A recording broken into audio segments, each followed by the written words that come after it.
Hey, it's Arrow inside the LAProductions.us studio. First, the trailer to Gosnell. And then, when we come back, we'll be unplugged and totally uncut with actor Dean Cain. All right, listen up. We're looking for anything that looks like drugs or paraphernalia. Philadelphia Police Department, we have a search warrant. What does that smell? I mean, you gotta see this. Is this normal? I don't know. I've never been in an abortion clinic before. You are not gonna believe what I saw last night. How many? So far, we found over 30 of them. Healthy woman goes into a clinic, comes out dead, and there's no police report? Files have been moved recently. Look at this. You'll be the prosecutor who went after reproductive rights, and you'll be a racist to boot. You got a lot of folk who'd like to see abortion outlawed. And this is not going to be the case that gives them an excuse. Prosecution has offered you a plea bargain, Dr. Gosnell. And I would have to admit I was guilty. I'm not guilty. When you get to the courthouse, you are going to be swarmed by reporters. You ready for this, counselor? Where is everybody? When was the last time your division inspected Dr. Gosnell's clinic? We had instructions directly from Governor Ridge's office not to inspect. Wouldn't testify in that case about anything. You doubt you'll find a doctor who will. And you look at the facts, you will see what I see. An overly zealous Catholic investigator. Is that what you want to make this about? There's nothing that man did that protects women or children, and you don't have to be a pro-life activist to see that. Kermit Gosnell is perhaps the most prolific serial killer in American history. You better win. Good morning, Dean. How are you doing today, sir? I am fantastic, Arrow. How are you? The same way. Isn't that a great feeling, being fantastic? A lot of people look at us kind of weird, but it's a great feeling. I try to go with that every single day, and then people always wonder why. What's he smiling about? What's he so happy about?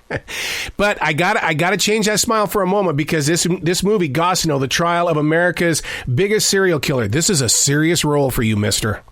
Yeah, no question. And part of what makes it so serious is that it's a true story. This took place, and this guy he did some horrific things. He's a monster, and but a monster with a smile. And it's a really compelling story and a really compelling film. And I'm really just very, very honored and happy to be a part of it. What was it like for you to step into the shoes of James Woody Wood? Because I mean, that's a role that there was some conflict there. Well, yeah, Woody, he's a police detective, and he's like so many military and first responders and police officers that we have, extremely humble, but extremely principled, and just a great guy. And he originally was a drug bust, and it was a narcotics bust, and he was investigating the Dr. Gosnell in his clinic for distributing narcotics illegally. And when they raided the clinic, which hadn't been inspected in 17 years for political reasons, because abortion's a dirty, dirty word, and just leave it alone and pretend it doesn't exist, they discovered a literal house of horrors, and they found this clinic and these. I don't want to describe the specifics, but it was clear that he was performing late-term abortions, which were illegal, past 24 weeks, which is 6 months, which is 90% viability for a child to live. And this guy was inducing live births and killing them. Right. And so Detective Wood was just determined to bring this man to justice. And part of the shocking part is that nobody covered the trial. Yep. I mean, for 17 years, if he was doing this, and he may have been doing it up to 3 or 4 times a day for 17 years, you could do the math, and it's a huge number, and nobody wanted to cover the trial because it's just, again, abortion. It's terrible. So a lot of people haven't even heard of this story, and the trial took place in 2013, 5 years ago. Well, see, and that's my next question would have to be then, how do you think the public is going to handle it, knowing A, they didn't know about it, and B, how did it happen? Why did it happen? Boy, those are the exact questions that I hope that everybody who goes and watches the film asks, because they'll make their own decisions. Yep. I can't tell you why people weren't covering it. I know I would have covered it.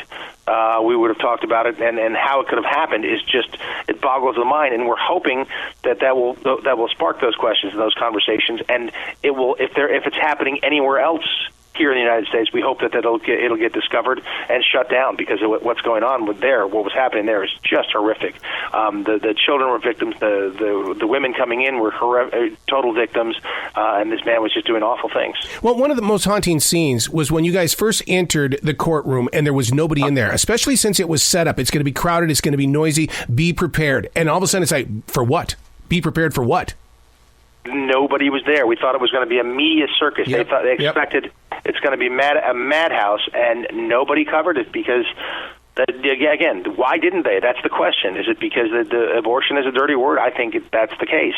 Does it not fit some people's narratives? We have a lot of journalists out there today and news media that certainly want to push a narrative, and maybe this didn't mesh up with it. So that's very possible as well. We want people to ask those questions, and maybe we'll find answers. But the more eyeballs that get on this, the more people talk about it, the more apt we are, I think, to find an answer, to shine a light on it, and hopefully find an answer. But the film isn't gory, and I'm glad you saw the film. Thank you. It's not gory at all, but you understand the emotional toll that it takes on the women and those surrounding this situation, except for the monster himself, who felt like he did nothing wrong. It's just shocking. Oh, I've done the research on him, and you're right about that darn smile of his, because it's almost like he said, what did I do? What seriously, what's the problem here? There's a bit in the trailer where he just goes, they said, there's a plea deal here, and he said, well, that would have to mean that I wasn't guilty. Right. I'm not guilty. And he just no possibility that he could possibly be guilty in his own mind. And this is a guy who has 6 kids of his own, I think, and there's a dad and a grandfather, and it's just like, it boggles the brain. I understand, first responders and doctors being able to compartmentalize, some of the gory, awful things they see, but you're killing live babies. Yeah. How do you compartmentalize that? Yeah.